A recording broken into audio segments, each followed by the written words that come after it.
bisa melakukan observasi pada bagian lumbar untuk melihat adanya lordosis ringan, di mana pada Bapak ya Pak, itu lordosisnya normal. Kemudian kita melakukan juga inspeksi pada permukaan anterior dan posterior dari panggul untuk melihat apakah adanya atrofi ataupun memar. Selanjutnya kita bisa melakukan palpasi pada bagian anterior dari panggul. Yang pertama adalah kita harus kenali dulu bagian kristal iliaka. Kristal iliaka ini sejajar pada bagian lumbar 4. Setelah itu kita identifikasi siasnya bagian sini. Setelah kita mengidentifikasi sias, kemudian kita identifikasi trochanter femur. Setelah kita bisa menentukan sias, kemudian trochanter femur, maka kita juga sudah bisa mengidentifikasi bagian symphysis pubis, di mana symphysis pubis ini sejajar dengan trochanter dari femur. Mungkin bisa berbalik badan Pak, maaf ya. Selanjutnya kita bisa melakukan palpasi pada bagian posterior dari panggul, yakni palpasi posterior superior tulang iliaka, di mana langsung di bawah dimple yang terlihat persis di atas bokong. Jadi kita palpasi bagian ini, persis di atas bokong, di bagian dimples. Di mana untuk mengidentifikasi bagian dari tuberositas ischial, kita bisa berpedoman pada lipatan gluteal, palpasi pada sakroiliaka, di mana hal ini untuk mengidentifikasi adanya nyeri. Baik Pak, selanjutnya saya akan melakukan range of motion, di mana Bapak bisa berbaring terlebih dahulu dalam posisi terlentang. Baik Pak, yang pertama adalah gerakan fleksi, jadi Bapak bisa menekuk lutut Bapak, kemudian mendekatkan kepada dada. Oke, selanjutnya adalah gerakan ekstensi, di mana gerakan ekstensi, maaf Pak, mungkin Bapak bisa menungkuk. Bapak bisa mengangkat tungkai ke arah posterior, ke arah belakang. Ya, oke. Oke Pak, Bapak bisa berbalik kembali. Selanjutnya gerakan abduksi, Bapak bisa menjauhkan tungkai atau tumit ke arah luar. Oke. Selanjutnya adalah gerakan abduksi, yakni Bapak bisa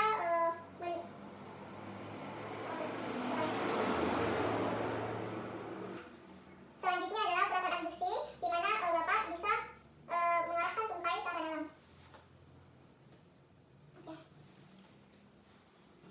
Setelah itu gerakan rotasi eksternal, di mana Bapak bisa memfleksikan lutut, artinya melipat lutut sehingga menjadi 90 derajat. Selanjutnya Bapak bisa memutar bagian panggul keluar. Oke. Di mana Bapak memfleksikannya lutut 90 derajat, kemudian memutar panggul ke arah dalam.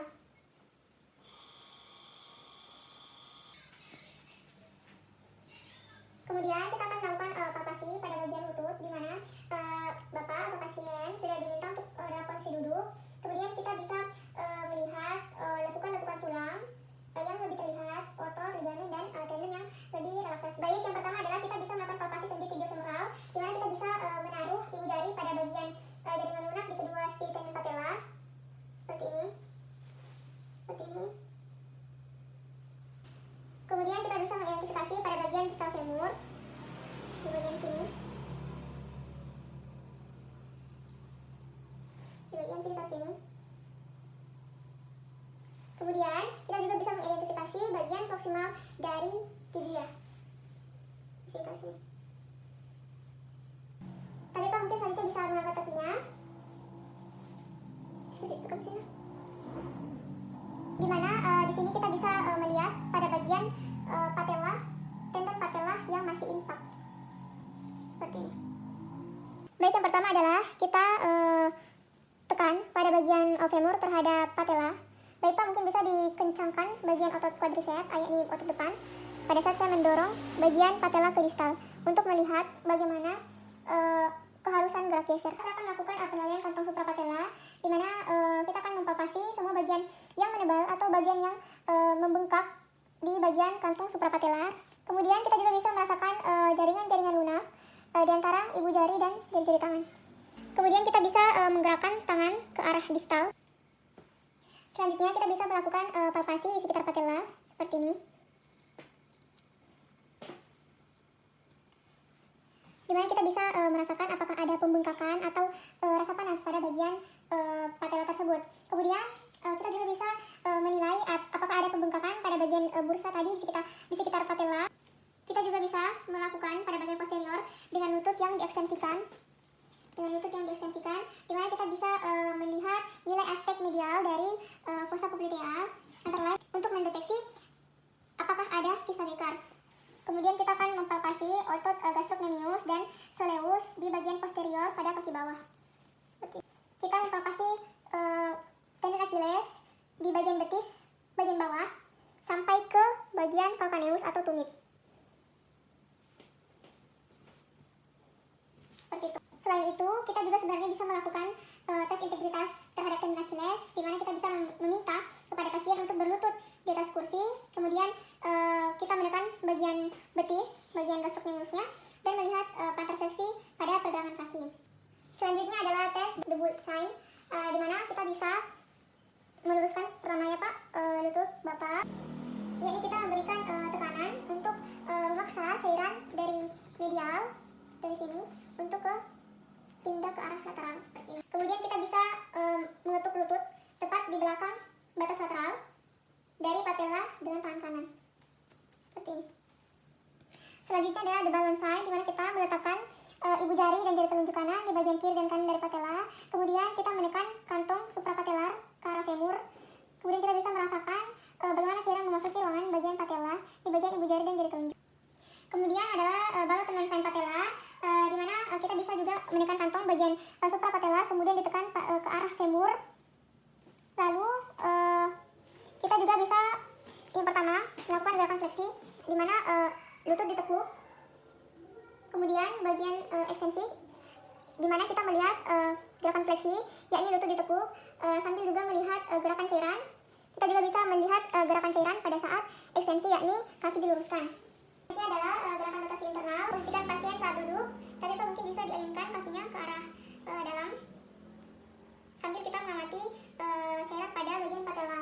Setelah itu gerakan rotasi eksternal, di mana tapi mungkin bisa diayunkan kakinya menjauhi bagian tengah, arah tengah. Ya. Selanjutnya adalah tes Mott-Murray, di mana kita memegang tumit dari pasien dan memfleksikan lutut seperti ini. Setelah itu kita menyimpan tangan satunya lagi di bagian sendi lutut. Kemudian kita putar kaki bagian bawah, internal dan eksternal seperti ini, sambil memperhatikan bagian lutut dari pasien. Setelah itu kita dorong ke arah lateral untuk memeriksa valgus resnya. Jadi pada saat kita ke arah lateralkan, kemudian kita juga mengarahkan pada bagian eksternal dan secara perlahan kita luruskan kembali. Selanjutnya adalah apply green test untuk menarik meniskus, di mana pasien sudah dalam keadaan terlungkup. Kemudian kita fleksikan lutut 90 derajat seperti ini. Kemudian kita akan meletakkan lututnya pada bagian posterior dari paha pasien. Lalu kita akan menekan tibia ke arah sendi lutut seperti ini. Kemudian kita sambil kita rotasikan ke arah eksternal. Nah, dikatakan manuver apabila hasil tersebut positif, di mana pasien merasakan nyeri. Selanjutnya adalah valgus stress test, di mana pasien sudah dalam keadaan terlentang. Kemudian lutut kita sedikit fleksikan, yakni 30 derajat lateral ke tepi meja pemeriksaan. Kemudian kita pegang pada bagian lateral lutut seperti ini, dan tangan satunya untuk menjaga stabilitas femur seperti ini. Lalu kita dorong ke arah medial terhadap femur, kemudian kita tarik ke bagian lateral seperti ini. Lalu kita akan melakukan varus stress test, di mana sama dengan posisi valgus tadi, tetapi kemudian kita membuat posisi tangan sehingga satu tangan di bagian media lutut seperti ini, di bagian media lutut. Kemudian satunya lagi di bagian lateral pergelangan kaki seperti ini. Kemudian kita dorong ke arah medial, lalu tarik ke arah lateral pergelangan kaki untuk membuka sendi lutut ke arah lateral seperti ini. Selanjutnya adalah anterior drawer sign, di mana kita sedang posisikan pasien terlentang, panggul fleksi dan lutut fleksi 90 derajat. Kemudian kita menaruh kedua ibu jari di sipan of hamstring. Kemudian kita tarik tibia ke depan dan amati apakah tergeser ke depan seperti laci dari bawah femur. Lalu bandingkan derajat pergerakan ke depan dengan lutut sebelahnya. Selanjutnya adalah posterior drawer sign, di mana posisinya sama dengan anterior drawer sign tadi, seperti ini. Tetapi kita mendorong tibia ke arah posterior. Kemudian kita observasi derajat pergerakan ke belakang dari femur. Selanjutnya adalah Lachman test, di mana kita letakkan lutut fleksi 15 derajat, kemudian kita putar ke arah eksternal. Lalu kita pegang femur distal dengan satu tangan seperti ini, dan memegang tibia bagian atas seperti ini, dengan ibu jari di bagian tibia dan garis sendinya. Kemudian secara serentak kita tarik tibia ke depan dan femur ke belakang. Lalu kita estimasi berapa derajat pergerakannya. Selanjutnya adalah pemeriksaan pergelangan kaki, di mana kita inspeksi semua permukaan pergelangan kaki. Kita lihat apakah ada deformitas, nodul, bengkak, kalus, ataupun kedangkalan. Kemudian selanjutnya adalah palpasi. Dengan menggunakan ibu jari, kita palpasi bagian anterior dari setiap sendi pergelangan kaki seperti ini.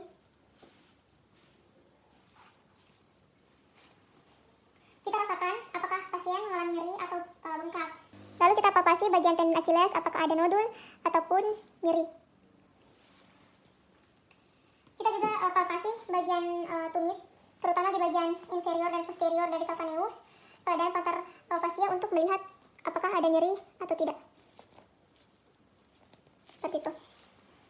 Kemudian kita juga palpasi sendi bagian metatarsofalangeal untuk melihat nyeri di bagian sini.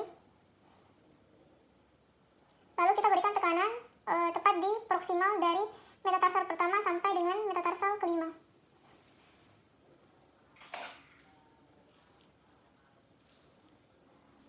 Selanjutnya kita palpasi bagian kepala dari 5 metatarsal dan lekukannya seperti ini.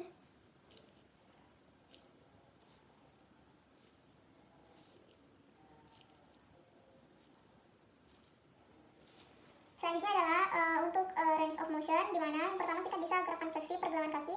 Jadi kita arahkan kaki ke lantai seperti ini. Lalu gerakan ekstensi kita arahkan kaki ke arah atas seperti ini.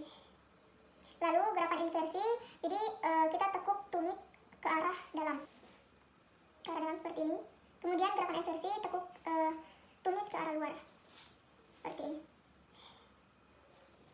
Selanjutnya adalah anterior drawer test, di mana posisi pasien dalam keadaan berbaring. Kita fleksikan lutut pasien 45 derajat, kemudian melemaskan otot betis, di mana lutut hiperfleksi.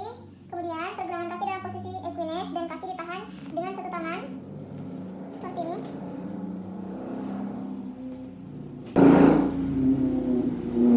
Kemudian dengan tangan lain memberikan tekanan pada bagian anterior distal tungkai untuk mendorong tibia ke arah posterior seperti ini. Atau pemeriksaan dapat dilakukan dengan memfleksikan lutut pasien 90 derajat dan memberikan tekanan pada tungkai bawah ke arah posterior sambil menahan kaki di atas meja pemeriksaan. Untuk posterior drawer test, di mana langkah pemeriksaannya sama dengan anterior drawer test tadi, di mana hasil pemeriksaan dikatakan positif jika ditemukan pergerakan posterior talus pada daerah mortis. Thomson test, di mana untuk menilai ruptur tendon Achilles dengan posisi pasien tertelungkup. Kemudian kita letakkan kaki pasien pada ujung meja pemeriksaan, lalu kita meremas betis pasien atau muskulus gastrocnemiusnya. Kemudian kita lihat apabila kita meremas kaki pasien apakah ada plantar fleksi atau tidak, di mana pemeriksa dikatakan positif jika terjadi plantar fleksi. Tapi Pak, pada pemeriksaan Bapak ini Bapak tidak mengalaminya hasil pemeriksaan yang positif karena pada Bapak tidak terjadi proses plantar fleksi pada saat saya meremas atau menekan bagian betis Bapak. Baik, selanjutnya adalah kita akan melakukan pengukuran terhadap panjang kaki pasien, di mana posisi pasien sudah terbentang dan kedua kaki lurus secara simetris. Di mana pengukuran panjang tungkai yang pertama adalah true leg, jadi kita melakukan pengukuran mulai dari sias sampai ke malleolus medialis seperti ini. Mulai dari sias hingga ke malleolus medialis.